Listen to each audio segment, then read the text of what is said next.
అందరికీ నమస్కారం అండి. ముక్తి సిద్ధ ప్రశ్న గురించి చెప్పుకుంటున్నాం. దాంట్లో అవిద్య కూడా అనాథనే చెప్తున్నారు. మరి అవిద్య అనాథ అయినప్పుడు, భగవంతుడు అనాథ అయినప్పుడు, మరి భగవంతుడికి సృష్టి స్థితి లయకారకం చేస్తున్నాడు, పుట్టుక లేదు చావు లేదని చెప్తున్నారు కదా, మరి దీనికి ఎట్లాగని శిష్యుడికి ప్రశ్న వచ్చింది. అప్పుడు జీవుడికి ముక్తి లేదు కదా, ఇక ముక్తి అంటే విడిపోవటం కదా, మరి అది ఎట్లాగా అంటే వినుమని చెప్పుకొస్తున్నారు అన్నమాట గురువు గారు. దానికి మనకి వేమన యోగ పద్యం చెప్పారండి. ఆదినంటే చూడ నలవి కాదేరికి సోది చెప్పతరమే సుఖమెరింగి వాదమేళ బయలు వర్ణించి చూడరా విశ్వదాభిరామ వినుదవేమ. ఆదినంటే చూడ నలవి కాదేరికి, ఎవరికి కూడా ఆది ఎప్పుడు అని చూడాలంటే అలవి కాదు, సోది చెప్పతరమే సుఖం ఎరింగి, ఆ సుఖం కూడా నీకు తెలిసి ఏం చెబుతున్నావు, సోది చెబుతున్నావు, రకరకాల కబుర్లు చెబుతున్నావు. అట్లా వాదించువాక ఎవరితో కూడా. వాదమేళ బయలు వర్ణించి చూడరా విశ్వదాభిరామ వినుదవేమ. ఆ బయలు ఏం చేయాలి, వర్ణించి చూడాలి. ఎట్లా వర్ణన అంటే ఏంటి, ఇది ఇది అని చెప్పుకుంటాం మనం. ఇక్కడ వేమన యోగం చెబుతున్నారు, బయలు గురించి వర్ణన అంటే నీలో అనుభవం పొందు. ఇది ఒకళ్ళు చెబితే వచ్చేది కాదు, తెలిసేది కాదు. ఎందుకయ్యా అంటే ఇది అనుభవైక వైద్యం అయింది కాబట్టి వాదించటానికి నీకు ఆ సుఖం తెలిసి సోది చెప్పబాక. చెబితే ఏం జరుగుతుంది, అదని ఇదని చెప్పావు అంటే ఎదుటి వాళ్ళు ఏమనుకుంటారు, అదే కావాలనుకుంటారు. అది ఎట్లాగనేది వాళ్ళకు వాళ్ళు నీకు నువ్వే తెలుసుకో. నీకు నువ్వే తెలుసుకుంటే అప్పుడు ఏమవుతుంది, అనుభూతి కలుగుతుంది, ఆత్మానందం పొందుతావని చెప్పి మనకి విశ్వదాభిరామ వినుదవేమని మనకు వేమన యోగి పద్యం ద్వారా తెలియజేశారండి. త్రిభోదే స్వప్నవత్ సర్వం సహమూలం వినశ్యతి అనాది అపీదం భో నిత్యం రాగభావ ఇవస్ఫుటం. ఈ అజ్ఞానము అనాది అయినను నిత్యము కాదు. ఇది అనిత్యం కాదు. నిత్యం అంటే ఏంటి, సర్వకాల సర్వావస్థల్లో ఉండేది ఏదైతే ఉందో అది నిత్యం. అనిత్యం ఏంటి, కొన్నాళ్ళు ఉండిపోయేవన్నీ కూడా, మార్పు చెందేవన్నీ కూడా అనిత్యం. మరి అనాథ ఎట్లాంటిది, నిత్యం కాదు, నాశశీలమైనదే అను విషయమును దృష్టాంతపూర్వకంగా చెప్పుతున్నారు. ఒక ఉపమానంతో చెప్తున్నారు. ఇది నాశనం అయ్యేదే ఏంటిది, అవిద్య. స్వప్న పదార్థములు స్వప్నమునందు సత్యములుగా తోచును. మరి మనం కలగనేటప్పుడు కలలో నిజంగానే తోస్తాయి అన్ని కూడా. అచ్చటను అనేక విధ సృష్టిని కల్పించుకొని జీవుడు వ్యవహారం చేస్తున్నాడు. కళలో కూడా రకరకాల భావాలు, రకరకాల మాటలు, కథలు, ఆ పుట్టారని, పెరిగారని, చనిపోయారని ఏవేవో చెప్పుకుంటూ ఉంటాం. కల్పించుకుంటున్నాడు ఎవరు, జీవుడు. మేలుకాంచిన తర్వాత అవన్నీ మెలకు వచ్చాక ఏమనుకుంటాం, ఇదంతా ఉట్టిదే కదా, నాకు కలే కదా వచ్చింది అనుకుంటాం. కావున వాడిని మిథ్యగా తలంచుచున్నాడు, అలాగును తెలియచున్నాడు. అవన్నీ మిథ్యలే, ఉట్టిదేలే, ఇదంతా కలయలే అనుకుంటున్నాడు. తనకు తాను కూడా తెలుస్తున్నాడు. కావున జాగ్రత్త యందు స్వప్నం వలె జ్ఞానావస్థలో ఈ అజ్ఞానము నిశ్శేషముగా నశించును. ఈ జాగ్రత్త దశలో ఎట్లా ఉంటుంది, ఇదంతా కూడా నిజమే అనిపిస్తుంది. ఏంటిది, కలలో ఎట్లయితే నిజమో ఈ మనకు మెలకువలో కూడా ఇదంతా నిజమే అనిపిస్తుంది. ఎప్పుడైతే జ్ఞానావస్థలో ఈ అజ్ఞానం నిశ్శేషముగా నశించును, ఎప్పుడైతే జ్ఞానం కలిగిందో జ్ఞానాగ్ని దగ్ధ కర్మాణం అని గీతాచార్య చెప్పినట్లుగా ఈ జ్ఞానావస్థలో ఈ అజ్ఞానం నిశ్శేషముగా నశిస్తుంది. ఇక మిగలదు. శేషం అంటే మిగులుతుంది, ఇక్కడ నిశ్శేషముగా నశిస్తుంది. మరియు ఇది అనాది అయినను నిత్య పదార్థము కాదు. ఇది అనాదే, ఎప్పుడు మొట్టమొదటే వచ్చింది. ఇది కూడా ఏంటిది, అవిద్య. కానీ నిత్య పదార్థం కాదు, ఎప్పుడు ఉండేది కాదు. జ్ఞానావస్థలో లీనమైపోయింది, నిశ్శేషంగా నశించు కదా. అది ఎట్లనగా రాగభావము ఘటము పుట్టక ముందు స్థితి అనగా ఆది లేదు. ఘటం అంటే ఏంటి, కొండ. ఈ కొండ గాని శరీరం గాని పుట్టక ముందు లేదు. దానికి ఏముంది, అంతకుముందు పరమాత్మ ఒక్కడే ఉన్నాడు. పుట్టాక ఏం జరిగింది, నా శరీరం ఇది అనుకుంటున్నాం, కొండ అనుకుంటున్నాము. కొండ పుట్టక ముందు ఏముంది, మట్టి ఒక్కటే ఉంది. అంతము గల పదార్థము వాసుదేవముననే ఆదేర భావే ఎంత్యోస్తి. ఆది లేకున్నను అంతము కలది అనాది. ఆది లేకపోయినా సరే అంతమున్నది అనాది. నిత్యము కాదు. ఎంత కాలముండియో అనాదిగానున్న ప్రాగ్భావం అంటే మొదలండి. ఘటోత్పత్తి కాగానే నాశం ముందున ఏమవుతున్నది? ఘటం ఉత్పత్తి కాగానే ఆ పదార్థం ఏమైంది? ఘటంగా మారింది. ఆ నాశ అదే విధముగా జన్మ జన్మాంతరముల నుండి జీవునంటి ఉన్న అనాదిగు అజ్ఞానము జ్ఞానము కలుగా క్షణంలో నశించుతున్నది. కాబట్టి అవిద్య ప్రాగ్భావం వలె నిత్యము కాదని స్పష్టము. మొదలు ఏదైతే ఉందో మూలం పరమాత్మ, అది దానికి మళ్ళీ ఈ అవిద్య నిత్యం కాదు. ఎందుకని? అనిత్యం. జ్ఞానం వచ్చాక పోయింది కదా. జ్ఞానం వచ్చాక ఏమొచ్చింది? అవిద్య నశించి అంతటా ఉన్న భగవంతుడు దర్శనం ఇస్తున్నాడు. మరి అంతటా ఉన్న భగవంతుడు దర్శనం ఇవ్వాలంటే ఏం చేయాలి? అంతర్ముఖ సాధన చేసి తాను ఎవరో తాను తెలుసుకుని ఈ విషయం అంతా ఆ కోసం నేను కాదు, ఈ కోసం నేను కాదు, ఇవన్నీ చెప్పుకుంటూ సాధన చేసుకుంటూ తనకు తానుగా జ్ఞానోదయం కలగాలి. అప్పుడేమవుతుంది? అవిద్య సమూలంగా లయమైపోతుంది అన్నమాట. అట్లాగే ఇక్కడ ఆ ప్రాగ్భావం వల్ల నిత్యం కాదు. ఎందుకు నిత్యం కాదు? నశించిపోయింది కదా, లయమైపోయింది కదా. ఆ భావములు 5 రకాలని చెప్తున్నారండి. ఒకటి ప్రాగభావము. ఆధారే భావేప్య తోస్తి.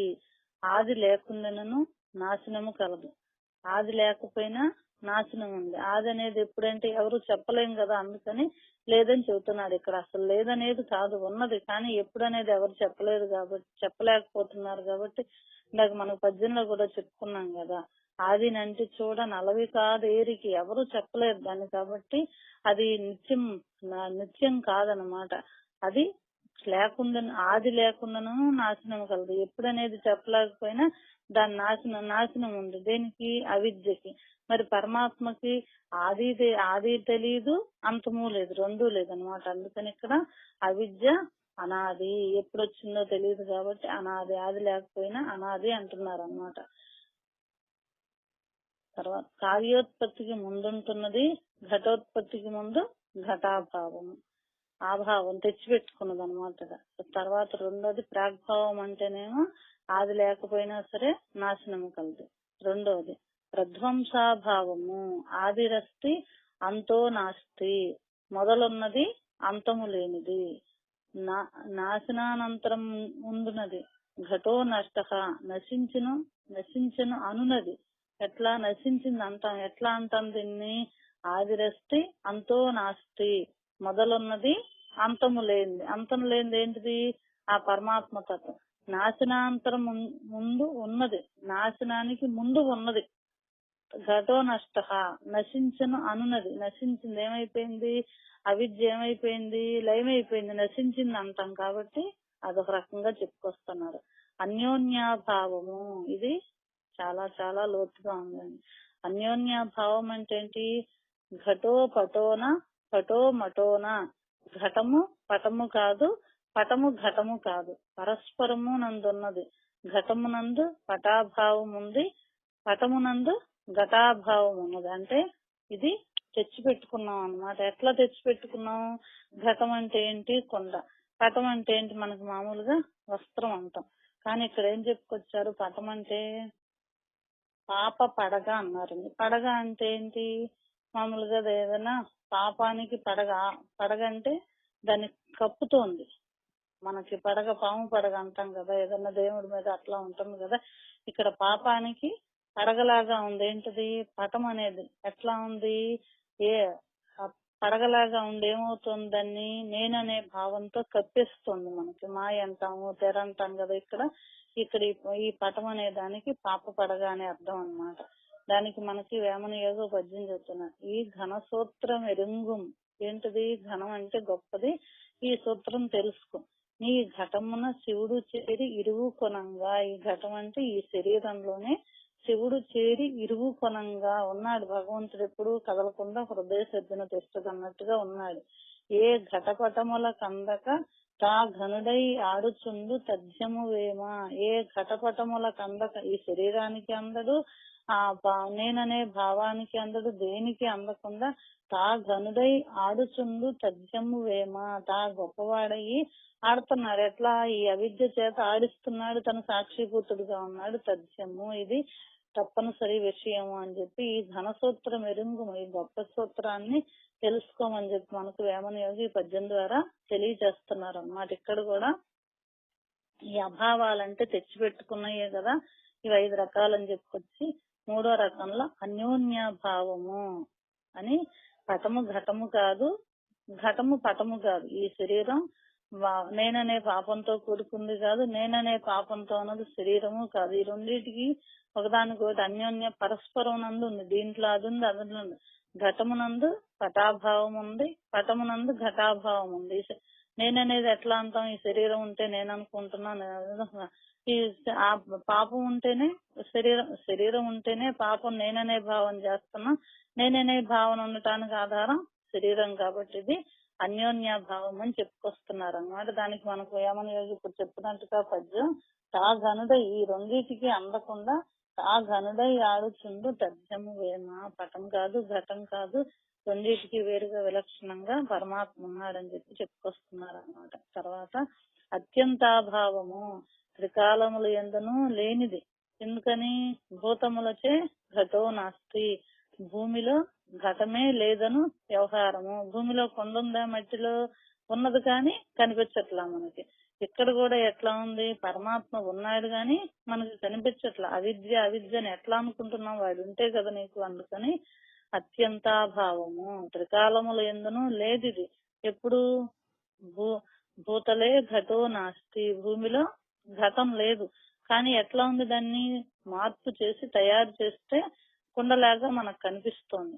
కాబట్టి తర్వాత 5వది సామయికాభావము, ఒకప్పుడు ఉండినది మరి ఒకప్పుడు లేనిది. ఒకప్పుడు ఎప్పుడుంది? అవిద్య జ్ఞానం రానప్పుడు ఉంది, జ్ఞానం వచ్చాక లేదు. కాబట్టి 5 రకాలుగా కూడా అవిద్యని మనకి నిరూపణ చేసి చూపించారు అన్నమాట. ఇదంతా కూడా మార్పు చెందేదే, వచ్చిపోయేదే. కానీ దీనికి ఆది ఉంది, అంతం లేదు. అంతము ఉంది. ఆది ఎప్పుడో తెలియదు కానీ అంతం ఉంది దీనికి. ఎప్పుడు పుట్టిందంటే ఎవరికి తెలియదు, అర్థం కాదు ఇది. కానీ పరమాత్మకేంటి? అంతం లేదు. ఆది అంతం లేనివాడు పరమాత్మ, ఎప్పుడూ ఉన్నాడు. అవిద్య ఏంటి? అజ్ఞానం అనేది అంతం ఉంది దానికి. ఎప్పుడు అంతం ఉంది? మనకి జ్ఞానోదయం కలిగినప్పుడు అంతం ఉందన్నమాట. అనాదేహి అపి విధ్వంసః ప్రాగభావస్య వీక్షితః యత్ బుద్ధ్యాద్యుపాధి సంబంధాత్ పరికల్ప్యం ఆత్మని. ఉపాధి అనగా బుద్ధితో చేరికయే, వేరు కాదు. అది అనాది. మరి ఉపాధి అంటే ఈ శరీరం ఒక ఉపాధి, కొండ ఒక ఉపాధి. ఆది. ఉప అంటే సమీపంగా ఉంది దానికి. దేనికి? ఆత్మకు సమీపంగా ఉంది ఉపాధి అంటే. మట్టికి సమీపంగా ఉంది కొండ. కానీ ఏం జరుగుతుంది? మార్పు జరిగితే, తయారు చేస్తే వస్తువులు ఇవన్నీ వచ్చినాయి. మరి ఇక్కడ కూడా ఎవరితో తయారైంది ఈ శరీరం అనే కొండ అంటే? పరమాత్మతో. పరమాత్మ తల్లి గర్భంలో ప్రవేశించి శుక్ల శోణిత సంయోగంతో ఈ శరీరం అనే కొండను తయారు చేశాడు. మరి ఇది ఎప్పుడు వచ్చింది? ఇది బుద్ధితో చేరిందే తప్ప అనాది. ఎప్పుడో ఎవరూ చెప్పలేరు దానికి. నాశమందునది అను దానిని స్పష్టీకరించుతున్నారు. స్వేచ్ఛగా సంచరించున్న చిలుక పంజరములోనున్నదైనా పంచభక్ష్య పరమాన్నములు భక్షించుచుండిను దుఃఖమునే అనుభవించును. దానికి ఏవి కావాలో అవి పెట్టినా సరే అది అనుభవిస్తుంది. దాని యొక్క స్థితి ఏంటి? చక్కగా ఆకాశంలో ఎగిరిపోవటం. దానికి శాంతి లేదు. దేనికి? చిలుకకు శాంతి లేదు. బయట గింజలు ఏరుకొని అయినను స్వేచ్ఛగా నున్నదై శాంతి నొందుంది. దానికి ఏంటి? బయట ఏదో గింజలు జాంపళ్ళై కొట్టుకొని తింటా ఉంటుంది. అయినా సరే దానికి ఎంతో శాంతిగా హాయిగా ఉంటుంది, స్వేచ్ఛగా ఎగురుతూ ఉంటుంది. పంజరంలో బిగించేసేసి దాన్ని పెట్టేసేసి నువ్వు ఎన్ని పెట్టినా సరే అది దానికి లేదు. ఎందుకు అంటే దాని యొక్క స్వభావం అది. ఇక్కడ కూడా జీవుడు నిత్యానంద రూపుడే అయినను అవిద్యావశమున బుద్ధి అను ఉపాధిలో తగులుకున్నవాడు. జీవుడు ఎట్లాంటి వాడు? నిత్యానంద స్వరూపుడు అయినను అవిద్యావశమున బుద్ధి అను ఉపాధిలో తగులుకున్నవాడు. ఎప్పుడు వచ్చింది ఇది? తల్లి గర్భంలోంచి ఎప్పుడు బయటకు వస్తే అప్పుడు వచ్చేసింది. అందుకని ఈ బుద్ధి అని ఉపాధిలో తగులుకున్నాడు. ఒకవేళ పూర్వపుణ్యవశమున సుఖి అయినను బద్ధుడే. ఒకవేళ పూర్వపుణ్యం ఏదన్నా చేసుకుని సుఖమైన బద్ధుడే. ఆ ఉపాధి వదిలిన తాను అంతటానున్నవాడై పరమాత్మ రూపుడై శాంతి నందును. అది చిలకను ఎట్లయితే బంధిస్తే అది బాధపడుతోంది, అన్ని పెట్టినా సరే ఈ జీవుడు అనేవాడికి ఇన్ని సుఖాలు వచ్చినా ఇన్ని వచ్చినా సరే బాధపడుతున్నాడు. ఎందుకు బాధపడుతున్నాడు? ఏదో పోయిందని బాధపడుతున్నాడు. కాబట్టి వాడు స్వేచ్ఛ ఎప్పుడు వస్తుంది? అంతటా ఉన్న పరమాత్మనే నేను అనుకున్నప్పుడు స్వేచ్ఛ వస్తుంది అన్నమాట వాడికి. అందుకని చెప్పి ఆ పరమాత్మ రూపుడే శాంతిని పొందుతాడు. అప్పుడు శాంతి కలుగుతుంది. అప్పుడు దాకా ఎంతటి వాళ్ళకైనా దుఃఖమేనండి. నేను సుఖపడుతున్నాను అనుకుంటాడు కానీ ఏదో ఒక మూల ఏదో రకంగా మనసు సంకల్పించి మరి ప్రకృతిలో వాళ్ళాడుతున్నాడు కదా. ఎంత తెలిసినా సరే మరి తెలియటంలో తేడా ఏంటయ్యా అంటే ఇది ఎప్పుడైతే శాంతం వచ్చిందో తనకి ఆ శాంతమే జనులను జయమునందించును, శాంతముననే గురుని జాడ తెలియ శాంత భావ మహిమ చర్చింపలేమయ్యా విశ్వదాభిరామ వినవేమన్నట్టుగా ఆ భావం మహిమ ఏం చెప్తాం మనం? చెప్పగలమా? ఇంత శాంతి ఆకాశంలో పక్షి ఎట్లయితే విహరిస్తుందో నేను పరమాత్మ స్వరూపాన్ని అని అనుభూతి కలిగితే ఆ జీవుడికి ఇంకా ఏం కలుగుతుంది? వాడికి అంతా శాంతమే. సరాగులకు వీతరాగులకు ఇదియే భేదము. సరాగులంటే కోరికలతో బంధించుకున్న వాళ్ళు, వీతరాగులంటే కోరికలు లేకుండా ఉన్నవాళ్ళు అన్నమాట. పంజరబద్ధ చిలుక, స్వేచ్ఛా విహార చిలుక. వీతరాగులు ఏమి లేకున్నా సదా శాంతులే. వాళ్ళకి ఏ కోరికలు లేవు కాబట్టి ఆనందమయులే. ఏ సంకల్పాలు లేవు, ఆలోచనలు. ఎందుకని వాళ్ళు కర్తవ్య కర్మ చేసుకుంటా భగవంతుడు ఏది ఇచ్చాడో దాంతో తృష్టి పడుతూ జీవనం సాగిస్తారు. కోరికలు లేవు వాళ్ళకి. ఆత్మశాంతి వేరుగానేమి కావాలి నీకు? ఆత్మశాంతి అంటే ఎక్కడి నుంచి వస్తుంది వేరుగాను? ఉపాధి యొక్క అనర్థం ఎంత ఉన్నది. ఈ శరీరమే నేననుకుంటే చిలక ఎట్లయితే బంధించబడిందో వీడు కూడా అట్లా బంధించబడి ఉండి నేననుకుంటా ఆ అవిద్యతో తాదాత్మ్యత చెంది బాధపడుతున్నాడు. ఎప్పుడైతే జ్ఞానోదయం కలిగిందో అప్పుడు చిలక పంజరంలోంచి వచ్చినట్టుగా తాను కూడా నేను అంతటా ఉన్న పరమాత్మననే అనుభూతి కలిగి అప్పుడు ఆనంద స్వరూపుడు అవుతున్నాడు అన్నమాట. ఉపాధి ప్రాగ్భావం వలె అనాది అయినను దాని నాశము చూపట్టుచున్నది. ఉపాధి ప్రాగ్భావం వలె మొదలే ఉంది. అంటే ఈ శరీరం కాదుగా, ఎన్ని జన్మల నుంచో వస్తూ ఉన్నాయి. ఈ పంచభూతాత్మకంతో కూడుకున్నది ఈ శరీరం గూడు కట్టుకుని మొత్తం అనాదిదే. అయినా సరే ఏమవుతుంది? దాని నాశనం ఉంది దానికి. ఈ బుద్ధి ఉపాధియే జీవత్వము. ఈ బుద్ధితో కూడుకున్న ఉపాధియే జీవత్వము. ఇది వాస్తవం కాదు. జీవుడు తాను సచ్చిదానంద రూపుడైనను బుద్ధితో అధ్యస్తుడవుతున్నాడు, తాదాత్మ్యత చెందుతున్నాడు. సచ్చిదానంద స్వరూపుడైనా సరే మనసు, బుద్ధి, చిత్తం, అహంకారం అని ఈ అంతఃకరణ ఎప్పుడైతే ఉందో దీంతో కలిసి బద్ధుడవుతున్నాడు. ఇది వాస్తవం కాదు. ఇంతకు సిద్ధార్థమేమనగా ఉపాధియు అనాదియే. అది మళ్ళీ వస్తున్నాడు మొదలుకి. ఉపాధి అంటే ఈ శరీరం కూడా అనాదే. అనాదంటే ఎప్పుడొచ్చింది ఎవరూ చెప్పలేరు. కానీ ఇదేమవుతుంది? మనసుతో విచారించి బుద్ధితో నిశ్చయించి ఆ పరమాత్మ తత్వాన్ని తెలుసుకుని ఇవన్నీ గనక చేయగలిగితే ఇదేమైపోతుంది? శరీరం లైవ్ అయిపోతుంది. అందులో పంచభూతాలతో వచ్చింది, పంచభూతాలతోనే కలిసిపోతుంది అని తనకు అనుభవం కలుగుతుంది. అప్పుడు దాకా ఏమనుకున్నాడు? పంజరంలో బంధించిన చిలకలాగా ఎప్పుడు స్వేచ్ఛగా ఉండాలా అనుకున్నాడు. ఇప్పుడేంటి? శరీరమే నేను అనుకున్న వాడల్లా ఏంటి? శరీరం నేను కాదు, నాలో పరమాత్మ ఉన్నాడు, అంతటా ఉన్న పరమాత్మనే నేను అనుకున్నప్పుడు ఏమైంది? అప్పుడు ఆనందమయమైంది వాడికి. ఈ కల్పింపబడిన జీవత్వము అనాది.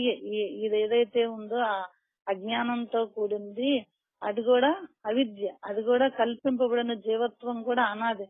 కనుక రెండు వినశ్వరములు, రెండు కూడా నాశనం అయిపోయి ఏదైతే శరీరము కూడా ఇది అవిద్య కూడా. కాబట్టి మరియు జీవుడు పరమాత్మయే. బుద్ధి ఉపాధి చేతనే జీవత్వ వ్యవహారం. అసలు జీవుడు పరమాత్మే, కానీ బుద్ధి అనే ఉపాధి ఉంది దానికి. ఆ ఉపాధి చేతనే జీవత్వ వ్యవహారం. ఏదైతే మనం ఏదైనా ఆచ్ఛాదం ఉంటే అది తీసేస్తే ఏం జరుగుతుంది? మనకి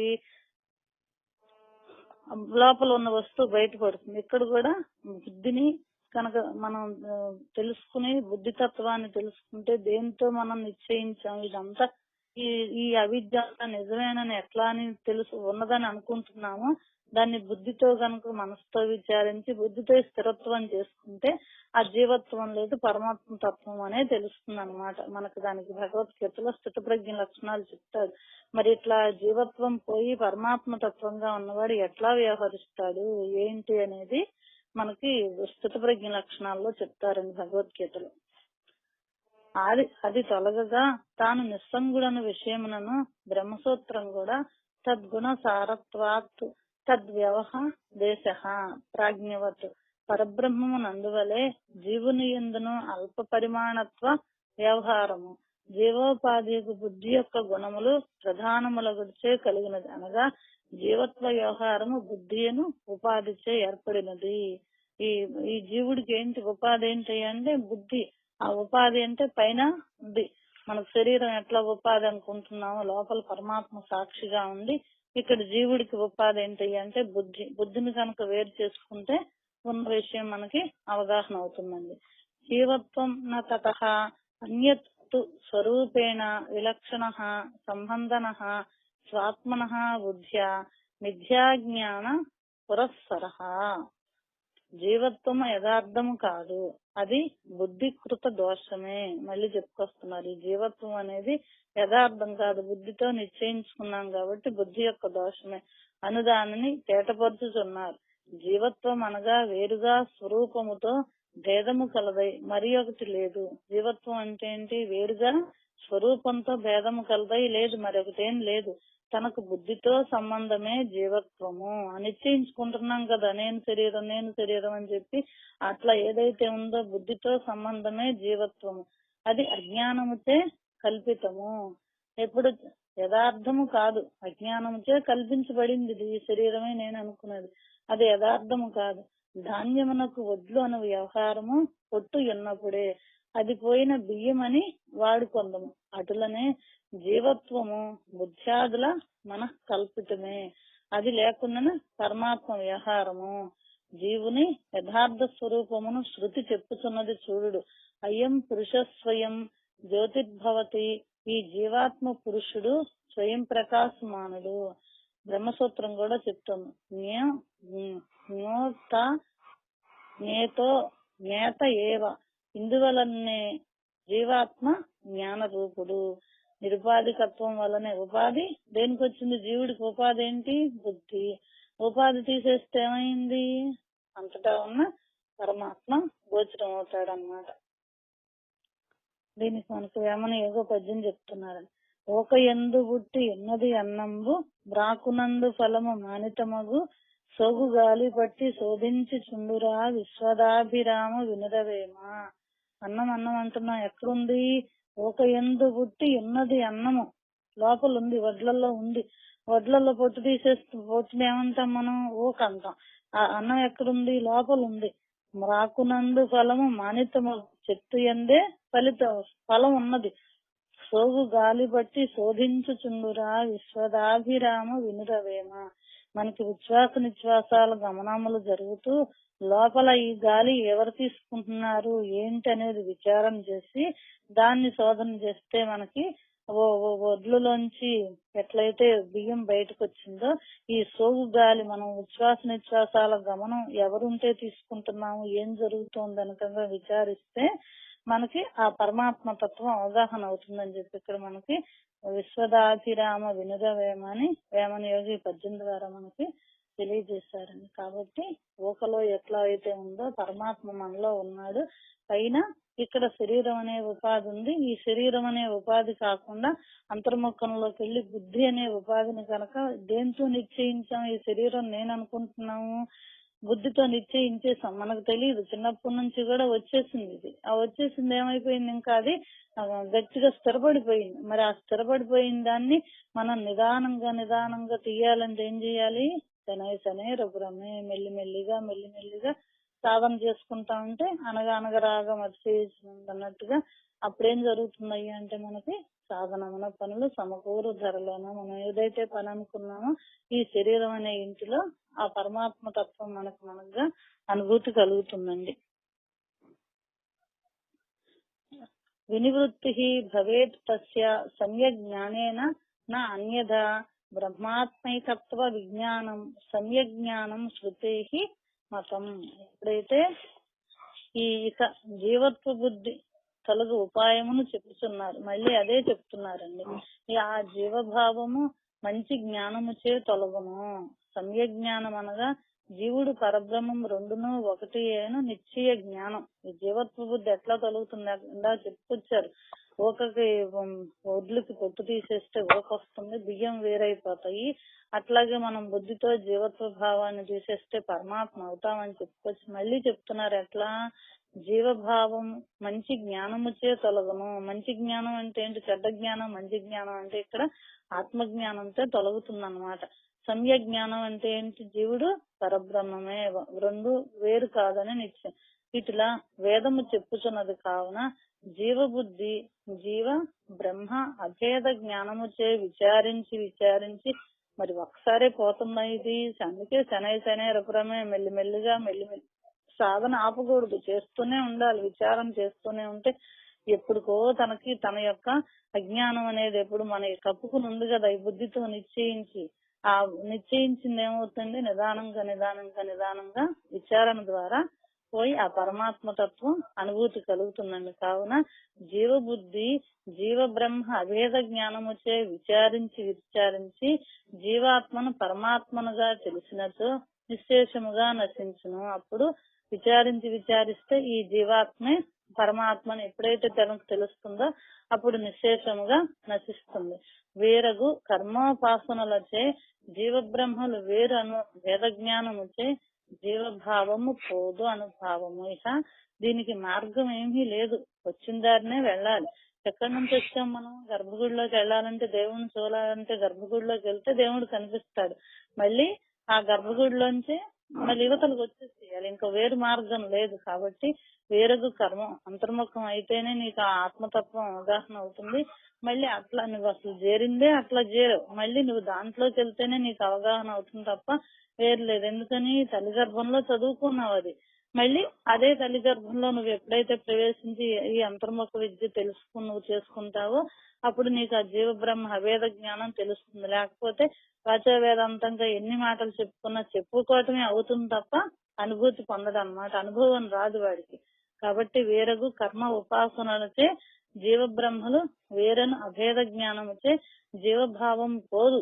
ఎందుకని పోదయ్యా అంటే అసలు దారి లేదు కదా. దారి ఏదో నువ్వు చెప్పుకుంటున్నావు గాని ఇది దారి అని చెప్పి అసలు దారి కాదు. కాబట్టి నువ్వు ఎన్ని కర్మతో ఉపాసనలు చేసినా ఎట్లా చేసినా గాని ఈ జీవభావం పోదు. మరియు కర్మానుష్ఠాన పరులు ఉపాసనాశీలుడు జీవ బ్రహ్మల ఏకత్వమును సమ్మతించరు. ఎందుకని? వాళ్ళకి ఇష్టం ఉండదు, సమ్మతించరు. కర్మలు చేసుకుంటూ ఉపాసన చేసేవాళ్ళు వారు విభిన్నత్వమును తలంచిన మాత్రమే కాని కర్మానుష్ఠాన పరత ఉపాసనాసక్తత నిలువజాలవు. వాళ్ళు విభిన్నత్వం రకరకాలుగా తలుస్తారు కాబట్టి వీళ్ళకి తెలియదు, ఇది అర్థం కాదు వాళ్ళకి.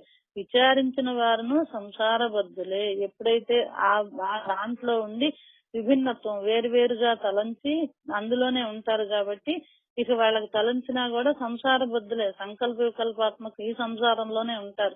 వాళ్ళకి తెలియదు కదా, ఇదే నిజం అనుకుంటున్నారు కదా, అందుకని వాళ్ళు కూడా సంసార బుద్ధులే. అద్వైతవాదులు కూడా జీవబ్రహ్మల భేదమును చూపట్టు ఉపనిషత్తుల వాక్యములోను తత్కారణమిత్తురు. వాళ్ళు కూడా ఏం చేస్తారు? కొంతమంది అద్వైతవాదులు కూడా జీవబ్రహ్మల భేదమును చూపెట్టేసి ఉపనిషత్తుల వాక్యాలను కూడా తత్కారణం మిత్రుడు ఇదిగో ఇట్లా ఉందని చెప్తారు.